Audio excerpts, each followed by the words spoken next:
muối đây. Muối ơi tay đâu tay mà cái mà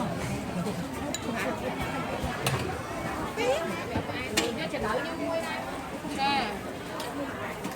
Con ơi là ngọt mai muối. Nè.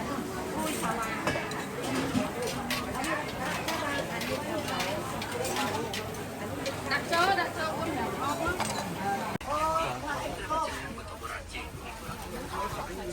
Chào ơi mai chị ơi, đông bán bảy bông lại chó đấy. Trăm không? Dạ con.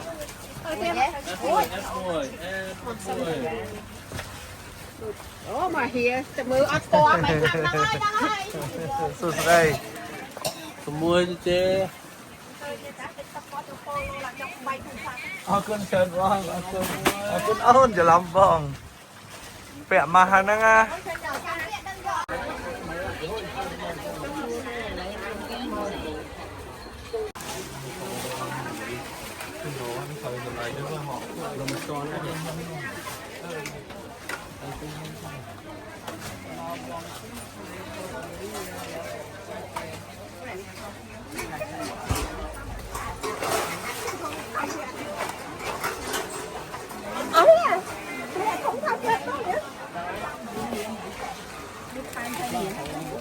Ăn thèm còn nước bia bảy mươi sao mà con là bông cái chân đặt thi rồi lá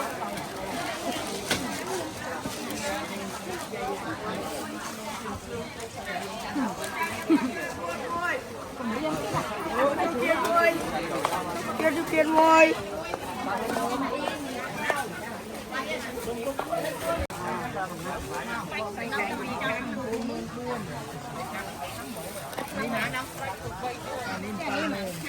ปีคำอีครับปีเมืองแถวมอยปีเมืองคำเที่ยงปีเมืองโบกปล่อยมือมอยโบกเลยตรงหูก้อนไก่มวยbây giờจะเธอยังอีกมวยไก่แถมไก่ผมมวยคือจะเลย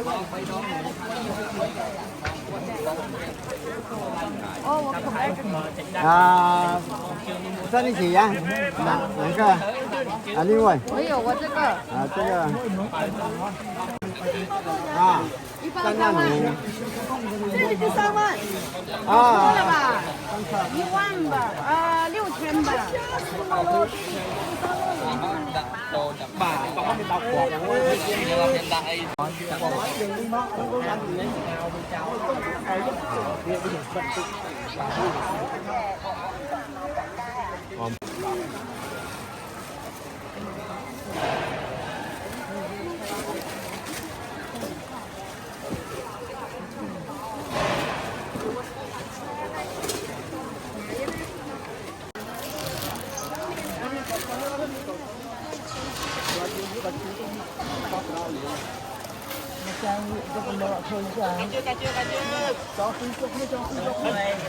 anh đi chạy chạy Ta khăm món đấy chứ. ซาข้ามชิด vô ซอ cua ย kilo tao บ่กี่โล Leo tổng ấy, nào ấy cô á, ấy sao nhỉ? tao hiền cái xanh nhỉ của cha bông con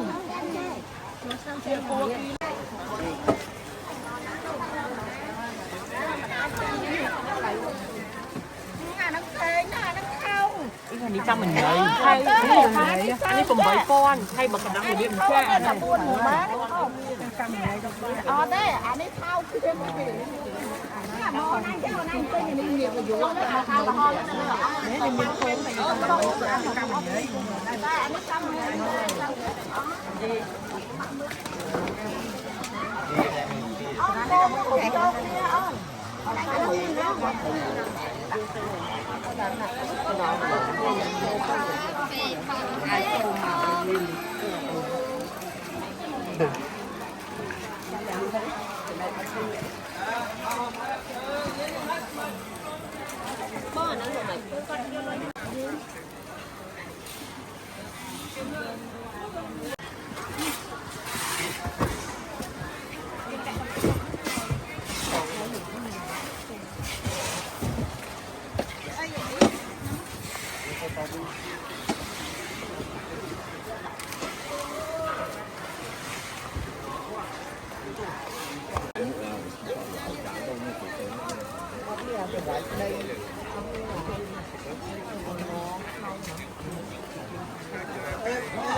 thôi đi không có bún ấy mà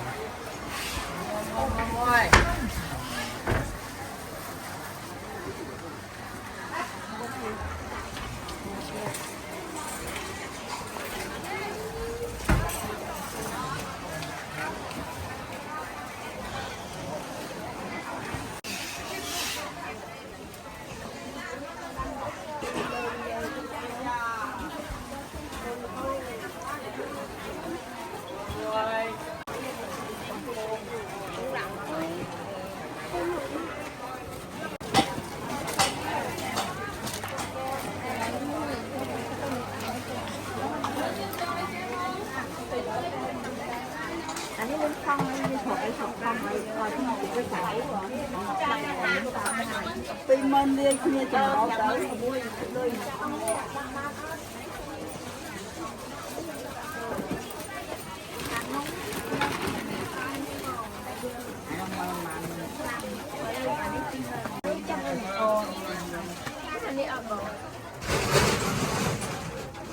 cái mục nó miên đấy nè hả លក់ដូរក៏តែចុចទូរស័ព្ទសក់អត់ដែរបាក់ភ្លីទេលោកអើយលោកស្អាតអីស្អាតយ៉ាងនេះចាប់ដៃមួយមកអូ cái xe viện cháo នឹងអីចាំមើលគ្នាយើងថ្ងៃ25អីទៅខ្ញុំមកឥឡូវlà chết hảអូខ្ញុំមកដល់មួយគី miên lạc lại sa khâu chùa chùa kim sang thảo kim núi kim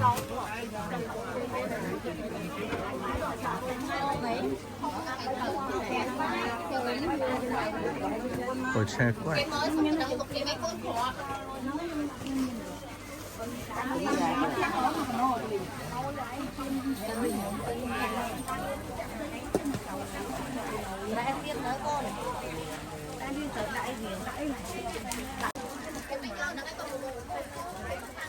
Sẽ tha luộc cục rột đây rồi châu 5 chân chẳng hả Cho 5 chân chỉ bồi dưới cây Thắng có học còi là chỉ bồi hồi xe ảnh gai chú xì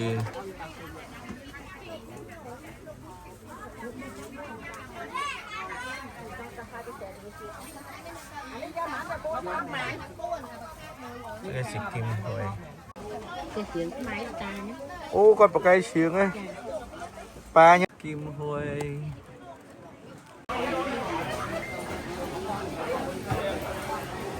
ta cài mía chết ngon đấy cài mía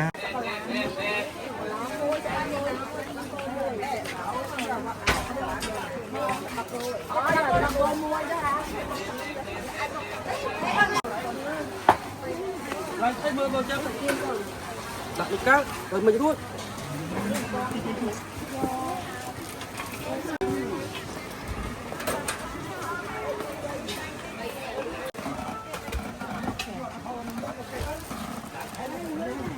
giờ thiếu đó có bên giờ thiếu từ thế rồi không phải một bên ai chỉ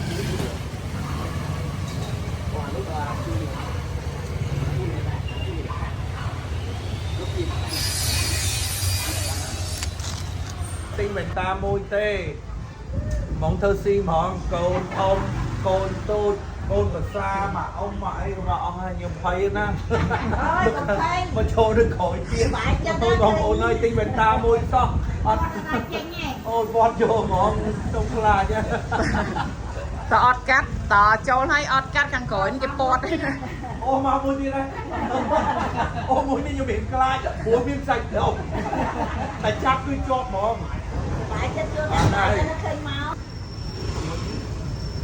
ทำมือที่คุณจริงหมายถึงทำมือเองเดี๋ยวอะไรเนี่ย